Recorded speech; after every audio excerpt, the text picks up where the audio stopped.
how to determine if a point lies on a line. In this problem it says which of the following points lies on the line with the equation y equals 3x minus 5. And it gives us a whole bunch of points, and it's asking which of those points lie on the line with this equation.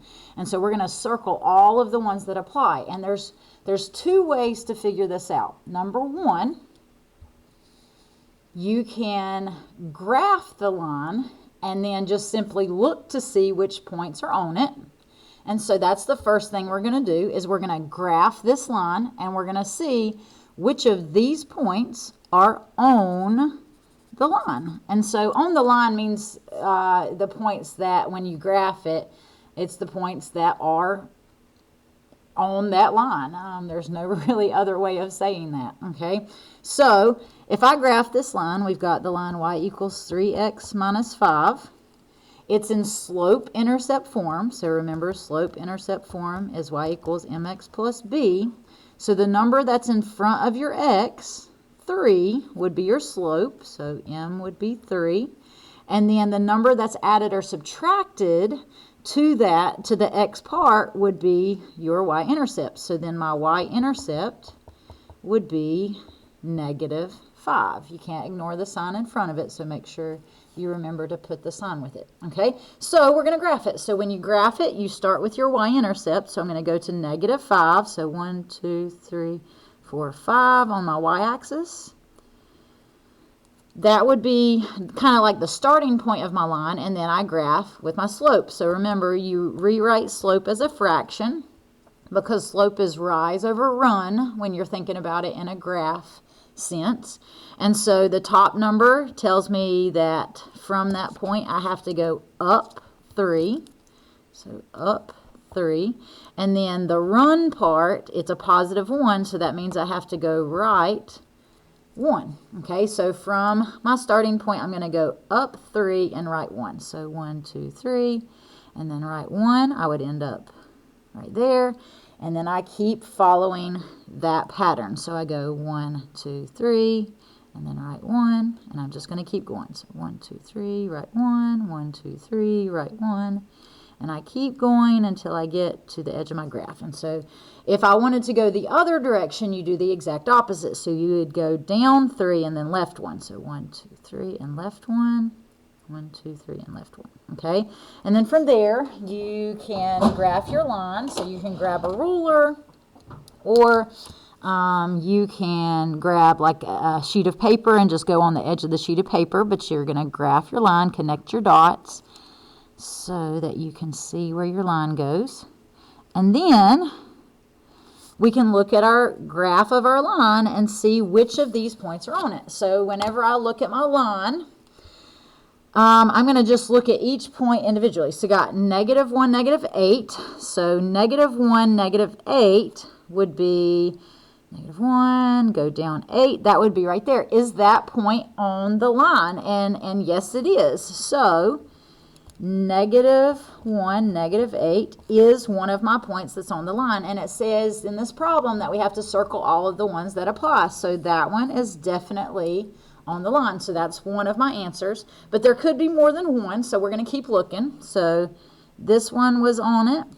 Let's look and see if 4, 7's on it. So I'm going to go 4, 7.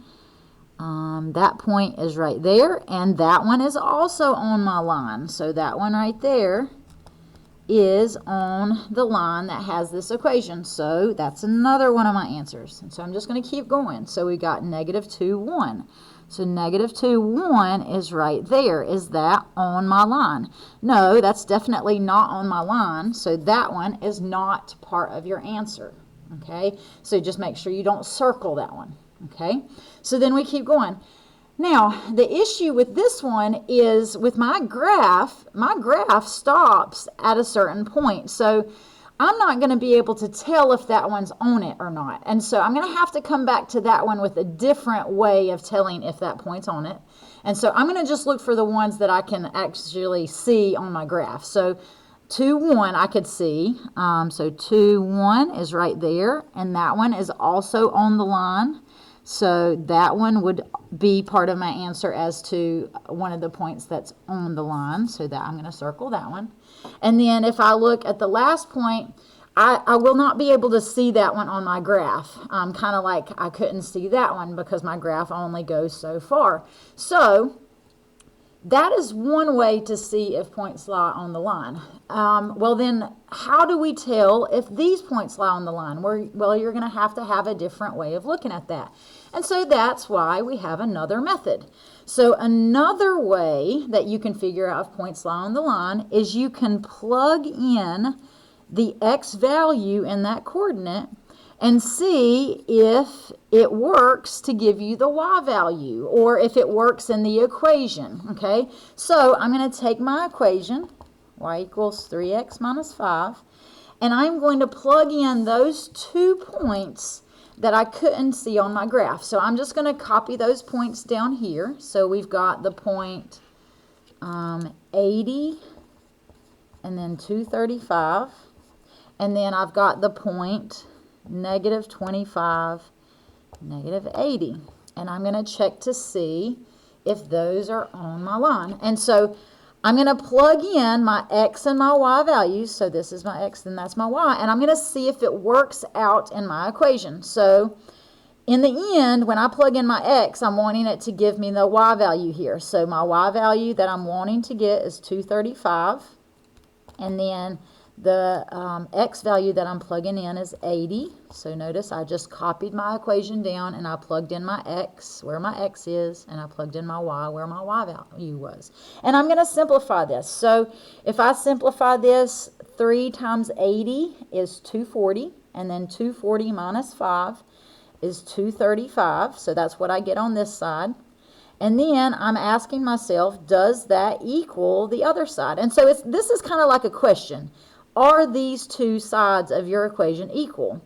And if they are, then that means that this point works. So because when I put in my x value and I simplified, it gave me the same thing on both sides of my equals mark, or both sides of my equation, that means that this point is one of them that works. So I would go up here and I would circle that one works. All right, so I'm going to do the same thing but with my other point. Okay, so I take my equation and I plug in, this is my x, that's my y, so I'm going to plug that in for my y, so it'd be negative 80 equals 3 times, and then I plug in my x value, so it'd be 3 times negative 25, and then I subtract 5.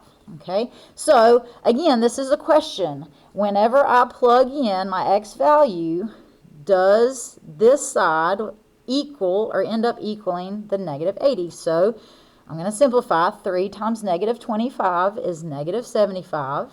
So if I take negative 75 and I subtract 5, what do I get? Well, negative 75 minus 5 ends up being negative 80.